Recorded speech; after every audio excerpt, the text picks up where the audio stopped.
How often do we hear of anyone cancelling a meeting with the US president? Not one, but leaders of 3 nations cancelled on Joe Biden, and it all happened after a deadly strike on a hospital in Gaza, which killed at least 500 people, with many feared to be trapped under the rubble. Israel has denied any link to the attack. But how will this impact the ongoing war?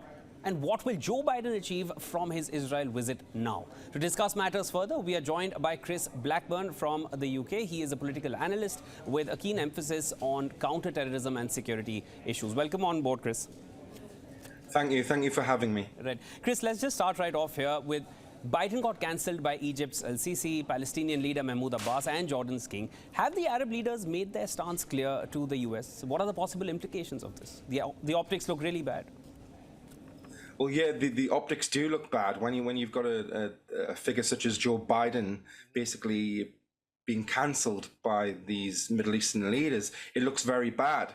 However, what we've seen is it's because this conflict is so highly emotive. What we're seeing is leaders reacting to things that are happening on the ground, and before even the dust is cleared, they're making decisions on the fly.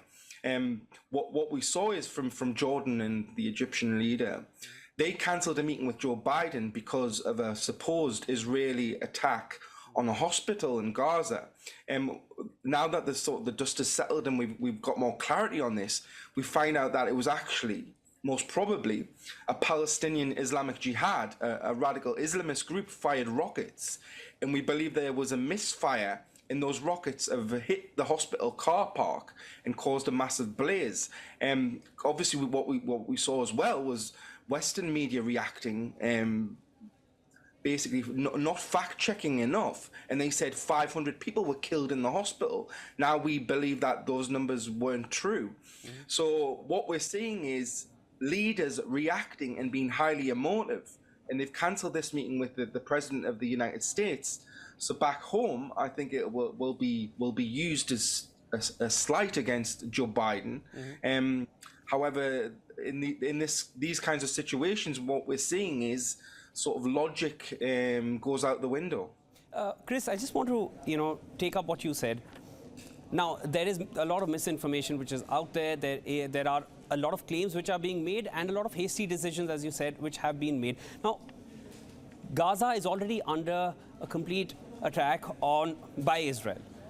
Is it too far to imagine that they would attack a hospital? Because there is also a report which suggests that Hamas has built several of its tunnels under civilian sites, which includes hospitals. And everyone knows that Israel is going after those tunnels. So is it difficult to believe that Israel carried this hit?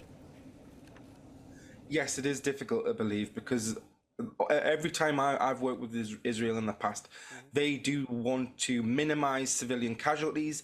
However, they are completely passionate about their operations, and I think what we saw, the horrific sort of cynical attacks by Hamas on the 7th of October was to create these kind of optics. Hamas decided that they wanted to have rocket attacks, and there was the slaughter of sort of Jewish kibbutzes in Israel. Hamas knew that this would happen, that there would be a reaction.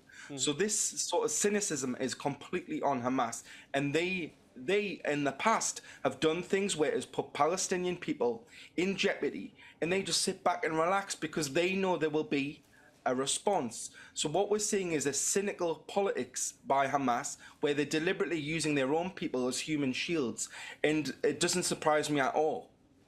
Chris, now, Joe Biden mentioned how Americans are doing their own investigation on the Gaza hospital strike. And Israel has already mentioned what it says from its side regarding the hospital blast or the hospital attack. Is there a lack of trust here with the Israelis? I don't think so. I think what we've seen in the last sort of week or so has been that the European powers with the US have basically said we are shoulder to shoulder with Israel, and we will support them in their response to eradicate Hamas, because what Hamas did was so vile that Israel has got little or no choice but to respond and to take the group out. I think there is a little bit of distrust that has been, I mean, it's always been a feature of the US-Israeli relations. The US has been a crutch for Israel and has supported Israel through thick and thin.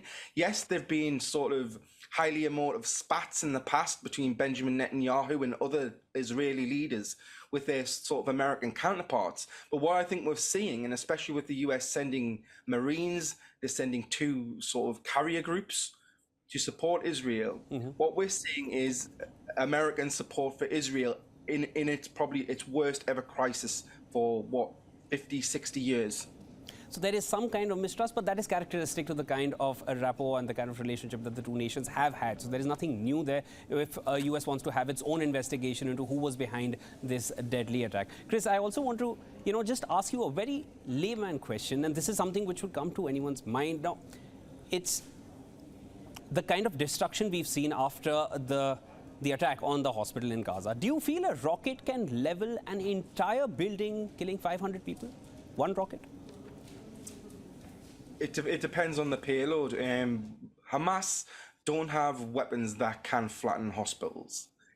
So I think we need to be careful, and I think what we're seeing this morning is people are getting to the hospital. It's daylight, so we know exactly what's happening on the ground. So I think we just need to be careful about getting the facts together ourselves before we start making any kind of long-term conclusions on this.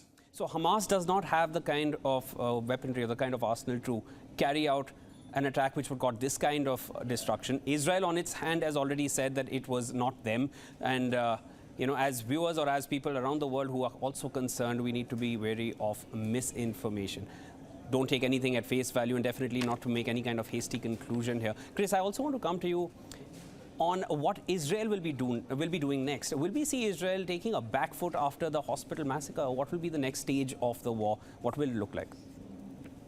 I don't think Israel will take the foot off the gas, to be honest. What I think we'll see is a well-planned operation, a highly mechanized operation to go into Gaza with tanks. Obviously, they'll have the air support and what like. And we'll see basically a clearance of Hamas from Gaza. I don't think it will stop Israel, and we're likely to see more horrific scenes, and I think it'll be a highly emotive conflict. But my worry is an escalation in the north. If Hezbollah or Iran get involved, what we've seen last night in response to the alleged attack on the hospital was that Hezbollah supporters in Lebanon set fire to the Israeli embassy. We've already seen that the US have warned Iran to stop if it thinks it wants to get involved in the conflict or send its proxies through either PIG or Hezbollah. So there's lots of plates in the air on this one, and the worry is that there could be some kind of regional escalation. The situation on the ground is pretty bad at the minute. So I think we've all got our fingers crossed that there won't be any escalation. One more question, Chris. What does Joe Biden expect to achieve from the visit? Will a failed visit here, in case it fails, in case there is no take back, will it further diminish US presence in West Asia? I think with Biden and Blinken, because it's not just President Biden who's out there doing sort of shuttle diplomacy.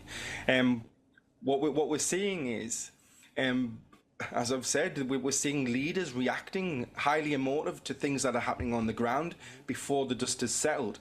If Biden, his worst case scenario is a massive regional conflict. Biden and Blinken are trying everything they can to stop that from happening. So I think a win for them is basically a lack of escalation. So any slight by any Arab leaders, I think, will ultimately not hurt Biden on the domestic front. As long as there's no escalation, then that could effectively hurt Biden going forward. I just want to go back to what has just happened hours ago with the three leaders from the three nations. They, in a way, backing off from the meeting that was scheduled with Joe Biden. And it wasn't just him, it was also Anthony Blinken. He was given a cold shoulder by MBS when he was in Saudi Arabia, was made to wait overnight, and then the meeting was eventually postponed. This is not something which we've seen happening often or ever seen happening before. Do you feel, even after the kind of response that the US has got from the West Asian nations, do you still feel that they will be able to go back home with anything in hand?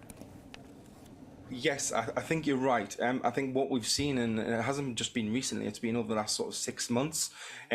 We've seen Middle Eastern leaders, especially when it came to the peace between Saudi Arabia and Iran. The Chinese brokered that. So what we're seeing is a retraction of US sort of prestige and influence in the region. However, on this issue, it's really going to test Biden. It's going to test how the Western powers, the global North, as it's now known, it's really going to test international relations. It's a bad situation. Bad situation and definitely testing times for other players in the world, and of course Israel and Hamas both. Israel and Palestine, I would say, both suffering major losses in terms of civilians here. So here's hoping that there is some kind of truce that we achieve soon. Thank you so much for joining in with all your insights, Chris. That was Chris Blackburn joining us from the United Kingdom. Thank you.